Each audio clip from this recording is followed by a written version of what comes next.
চারটি কারণে আপনার এক্সিট আসবে না।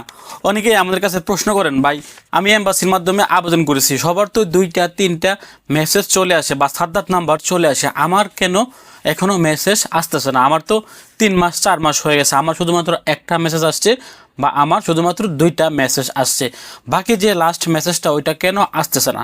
আজকের এই ভিডিওতে আপনাদেরকে 4টি পয়েন্ট দেখিয়ে দেব। এই 4টি সমস্যার যে কোনো একটি সমস্যা যদি আপনার ইকামাতে থেকে থাকে তাহলে আপনারা কখনোই ওদের মক্তব আমেল অথবা বাংলাদেশ এম্বাসির মাধ্যমে আপনারা এক্সিট লাগাতে পারবেন না। আপনি মাসের পর মাস অপেক্ষা করলেও আপনার এক্সিটটি আসবে না, কোনো লাভ হবে না যদি আপনি এই সমস্যাগুলোর সমাধান না করেন। তো আসুন অযথা কথা না বলে সরাসরি পয়েন্টের মধ্যে চলে যাই যে কোন 4টি কারণে আপনার এক্সিট মক্তব আমেল কিংবা বাংলাদেশ এম্বাসির মাধ্যমে লাগাতে পারবেন না। তো আজকের সিরিয়ালের প্রথম নাম্বারে যেটি রেখেছি সেটা হচ্ছে মালগি। যদি আপনার মালগি থেকে থাকে তাহলে আপনি বাংলাদেশ এম্বাসি অথবা আপনি সৌদি আরবের মক্তব আমেলের মাধ্যমে আবেদন করলেও কিন্তু আপনার এক্সিট কখনোই লাগবে না। আপনি অপেক্ষা করতে পারেন, কোনো লাভ হবে না।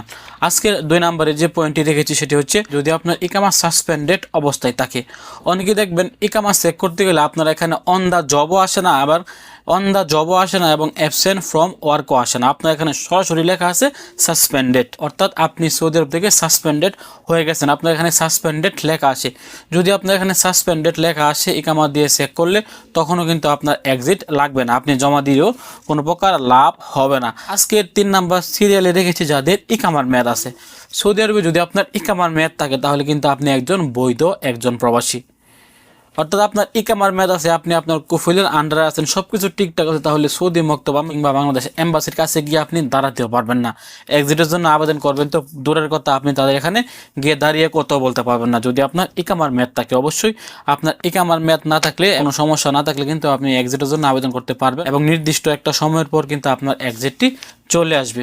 তো আজকের সর্বশেষ এবং 4 নাম্বার যে পয়েন্টটি সেটি হচ্ছে, দেখবেন অনেক সময় লেখা থাকে দেয়ার আর নো রেজিস্টার্ড ওয়ার্কার, অর্থাৎ এই ইকামার উপরে কোনো প্রকার ওয়ার্কারের কোনো তথ্য নাই বা এই ইকামার উপরে কোনো ওয়ার্কার রেজিস্টার বা রেজিস্ট্রেশন করা নেই, আপনার সমস্ত তথ্য মুছে ফেলা হয়েছে।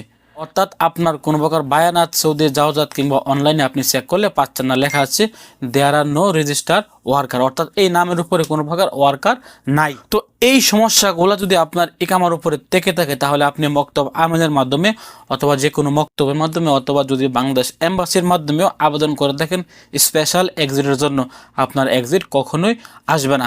আজকের এই ভিডিওতে যে 4টি পয়েন্ট বলেছি, আবার বলছি, ইকামাতে যদি মালগি থাকে তাহলে এক্সিট লাগবে না।